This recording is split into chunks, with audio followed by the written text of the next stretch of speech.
স্বদেশ বিটি নিয়মিত পর্বে সবাইকে স্বাগত। দর্শক, আমি এই মুহূর্তে অবস্থান করছি অধিক ঘনত্বে একক শিং মাছ চাষের হারভেস্টের একটি পুকুর পাড়ে।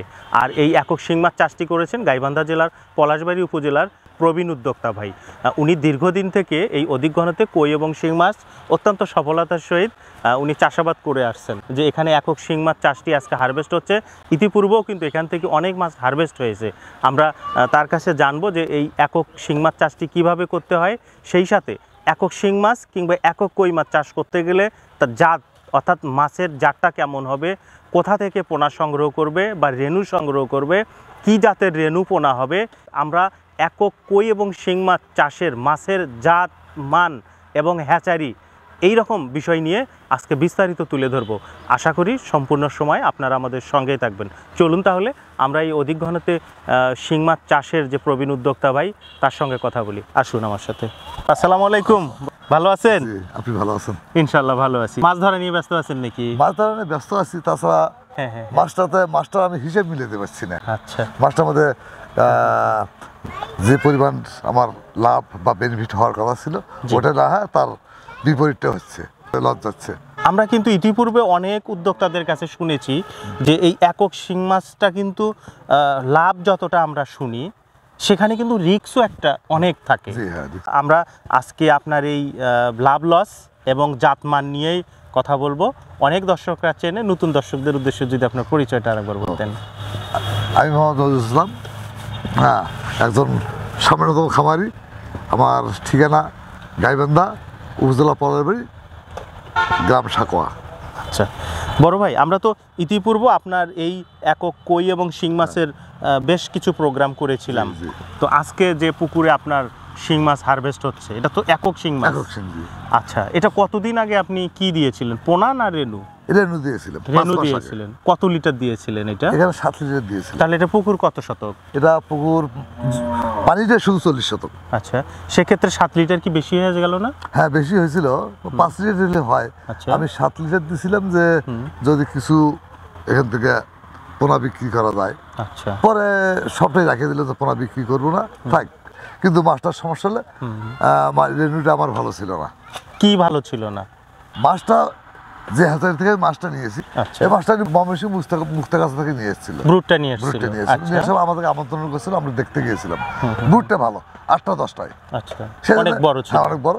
ওই জন্য আমরা আমার 2-3 জন বন্ধু মিলে মাছটা এর কাছ থেকে দিয়ে গেছে, ওরা অর্ডার দিলাম। যেহেতু ব্রুটটা বড় ছিল সেই হিসাবে আপনারা বলছেন যে পোনাটা ভালো হবে, রেণুটা ভালো হবে। আচ্ছা, তাহলে তারপর কি করলেন? দিয়ে মাছটা নিলাম, কিন্তু এই মাছটা নেওয়ার পর ওনার হরমোনের সমস্যা ছিল, ডাক্তারের সমস্যা ছিল। অর্থাৎ উনি নতুন মানুষ, আর হরমোন বলতে উনি যেটা ব্যবহার করছে ওটা হলে 1 টাইম এবং একটা নর্মাল কোম্পানি। যখন দিলাম মাছটা 28-30 দিন যাওয়ার পরে কিছু কিছু মাছ একদম সরু হয়ে গেল। পরে আমি আমার অভিজ্ঞ ডাক্তার আছে, তার কাছে জিজ্ঞেস করলাম। তারপর আমি আগে যে হ্যাচারি থেকে রেণু নিতাম, ভাই কি ঘটনা এরকম হলো কে? তখন হলো যে এটা 1 টাইম দিয়ে মাছটা বের করাতে সম্পূর্ণ পেটে যা ছিল বের হয়ে যাওয়াতে কিছু কিছু মাছ ঠিক বানায়, ওটা না সমস্যা নেই, আর বাকিগুলো ঠিক হবে। আপনার মাছের কোনো রোগ হয়নি। 70-80 হাজার মাছ অনুমানিক নষ্ট হয়ে গেল। হ্যাঁ, তারপরে তো এই অবস্থা। এখন মাছটা হারভেস্ট করলাম, হারভেস্ট করার পর মাছ তো আমার প্রথমে ভাবছিলাম, আমার কয়েকজন খামারি এসে বললো, আমার খুব কাছের লোক রাজ্জাক মজদুর, ওরা এসে বললো সন্ধ্যার সময় মাছ দেখে বললো যে তোমার এবার 10 লক্ষ টাকা ইনকাম হবে। হ্যাঁ, তা আমি খুব খুশি হলাম। কিন্তু আস্তে আস্তে আস্তে আস্তে এই মাছটা হরমোনের কারণে এই মাছটা আস্তে আস্তে এর গ্রোথ আনতেই পারলাম না। আচ্ছা, মাছ তাহলে কি কেমন হয়েছে? মানে এখন যেটা বড় মাছ সেটা কয়টায় 1 কেজি? কতটায়? এটা 20-18টায় হবে। আচ্ছা, সেটার পার্সেন্টেজ কত পার্সেন্ট হবে? 20%। আর বাদ বাকি মাছগুলো সাইজ কেমন? ওটা 80, 90, 100, 150, 200, 400 পর্যন্ত আছে। মানে 400 1 কেজি এরকম? অর্থাৎ 4 মাছ আছে আমার পুকুরে। আচ্ছা, এটার কারণটা কি? এটার কারণ আমি তো 14 সাল থেকে মাছ চাষ করি, কোনোবার এরকম হয়নি। আপনার মতো অভিজ্ঞ লোকের এত বড় ভুল হলো। আর আমার মাছের কোনো অসুখও কোনোদিন নেই, ভাইরাস অসুখ বলেন কোনোদিন ইনশাল্লাহ আমাকে আল্লাহ ওই বিপদে ফেলায়নি। কিন্তু এই মাছটা আমরা যেটা কয়েকজন মিলে বসে এক পুকুর পারে, তখন খামারি বসে মাছটা এরকম হলো কোনো আমার একাই না, আরো 3-4 জন আর সবাই বললো হ্যাঁ এটাই হয়েছে। সেটাই হচ্ছে যে হরমোনের সমস্যা। অর্থাৎ আপনি তো ব্রুটটা দেখছিলেন বড়, ব্রুটটা দেখছেন বড়। সেটা দেখে মনে হয়েছিল যে এটার পোনা রেণু সবই ভালো সবই হবে। ভালো হবে, হ্যাঁ। তো সেক্ষেত্রে ওরা যেভাবে হরমোন ডোজটা করার কথা সেইভাবে ওয়ার্ক করে যথাযথভাবে হয় নাই। আচ্ছা, তাহলে আপনার মতো এত সিনিয়র, আপনি দীর্ঘদিন থেকে মাছ চাষ করেন, আপনার মতো মানুষের ভুল হলো, যারা নতুন চাষি তারা কি করবে ভাই? খুব সাবধান এবং সাবধান নিতে হবে। আশপাশে যারা খামারি আছে বা দূর দূরান্তের খামারি আছে, আপনার সদের ভিডিওতে অনেক খামারির প্রোগ্রাম থাকে, জি। হ্যাঁ আপনার অনেক প্রোগ্রাম থাকে, তাদের ওই অনুবাদ তাদের পরামর্শ নিয়ে কোন হাজারি থেকে মাছ নিলে আচ্ছা। এবং অরিজিনাল পিজি দিয়ে করবে, আচ্ছা, ওয়ান টাইম দিয়ে করবে না। এবং ব্রুট কোথায় গেলে ভালো পাওয়া যায়, ভালো ব্রুট ভালো হরমোন, তাহলে এই পরামর্শ নিয়ে গেলে ওরা মাছ রেণু ক্রয় করে, তাহলে তারা ঠকবে না। আর যদি নিজের ইচ্ছে মতো ওই যে প্রলোভনে পড়ে 4,000 1 লিটার রেণুর দাম ভালোটা, ভালোটা 2,000 পেলো, 2,500 পেলো, 3,000 পেলো, হ্যাঁ একই তো ভাই আপনি নিয়ে দিল, তাহলে আমার মতো বিপদে পড়বে। আসলে আমি বড় ভাইয়ের সাথে একটা কথা যোগ করতে চাই। আপনারা যখন যে কোনো হ্যাচারি বা যারা পোনা উৎপাদন করে এমন প্রতিষ্ঠানে যখন যাবেন, আপনারা পানিতে যে সরিষার দানার মতো যেটা রেণু দেখবেন, দেখেই যে মনে হবে যেটা অরিজিনাল জাত, এমনটা কিন্তু ভুল করা যাবে না। অবশ্যই ভালো অভিজ্ঞ ডাক্তার দ্বারা যে প্রতিষ্ঠান হ্যাচারি রেণু করে থাকে, এমন প্রতিষ্ঠান থেকে কিন্তু আপনাকে রেণুটা সংগ্রহ করতে হবে। অন্যথায় কিন্তু বড় ভাইয়ের এখানে যে মাছের যে আকারটা 18টা 20টায় 1 কেজি, আবার বলছেন যে 200টায় 1 কেজি, তো এই অবস্থা যদি হয় তাহলে তো শিং মাছে খরচ কীরকম হয়েছিল? খরচ এর তো খরচ 8,84,000 টাকা। তো তাতে কি টাকা উঠবে? না মনে হয় না, এখন মাছ কিছু হারভেস্ট করার বাকি আছে, দেখি। আমরা গতকালে বসছিলাম আমার যে যারা মাছ ধরতেছে এনাদের সাথে, ওনারা বলে যে এখানে মাটিতে কাদার মধ্যে মাছ 20 মণ হবে, হ্যাঁ আচ্ছা, তো 20 মণ হলে দেখা যায় যে আমার 1.5 লক্ষ টাকা ব্যালেন্স থাকে না। আচ্ছা, মানে 8 লক্ষ থেকে 1.5 লক্ষ টাকা মাইনাসে আছেন আপনি। হ্যাঁ, কিন্তু আজকে যখন মাছ দিল তখন ওরা বলতেছে যে না মাছ 30 হবে, যদি 30 হয় তাহলে আমার 1 লক্ষ টাকা নিচে লস হবে। এবং হবে এই লসটা হতো না, শিঙি মাছের প্রকৃতপক্ষে যদি অসুস্থ না হয় তাহলে কিন্তু শিঙি মাছের লস হয় না। লস হলো এক বাজার খারাপ, 10,000 যে শিঙি আমরা 10,000 বেচছি গতবার এইরকম দিনে, সেই শিঙি বার 8,000 টাকা। আচ্ছা ভাই, আপনাদের এখন অনেক মাছেরই বাজার খারাপ, তো এই অবস্থায় ফিটের দাম তো না, ফিটের দাম কমেনি, ফিটের দাম তো কমেনি। আচ্ছা, এই অবস্থায় আপনারা আমাদের ভিডিও ঊর্ধ্বতন কর্তৃপক্ষ যারা দেখবেন, যারা মাছ নিয়ে কাজ করেন সরকারি দপ্তরে, আপনাদের কোনো চাওয়া পাওয়া আছে কি? হ্যাঁ, চাওয়া পাওয়া এটাই যে আমরা যে মাছ চাষ করি, আমরা তো আমিষ জাতীয় খাদ্য উৎপাদন করি। জি, অবশ্যই এটা আপনার দেশে অবদান রাখছি। আমার একটাই কথা থাকবে, কর্তৃপক্ষের কাছে অনুরোধ থাকবে, সেটা হলো যে এই মাছ চাষের সম্পূর্ণ মাছটাই খাদ্য দিয়ে যেহেতু আমরা লালন পালন করি, এই খাদ্যের দামটা একটু যদি কমায়, একটু কমানো যায়, তাহলে আমাদের জন্য একটু সুবিধা হয়। মানে খাদ্য বলতে ফিট সেটা পাউডার হোক বা পরবর্তীতে ধাপে ধাপে যে ফিটগুলাই হোক, দানাদারটাই হোক। সেই সাথে ভাই মেডিসিনের বিষয়টা, হ্যাঁ মেডিসিন আছে, মেডিসিনের দাম বাড়ছে, মেডিসিন একটু দাম কমালে ভালো, মেডিসিনের দাম তো আগের চেয়ে অনেক বেশি। সেই অনুপাতে আপনারা মাছের দাম তো বর্তমানে পাচ্ছেন না, কমছে। 10,000 মাছ 8,000 টাকা।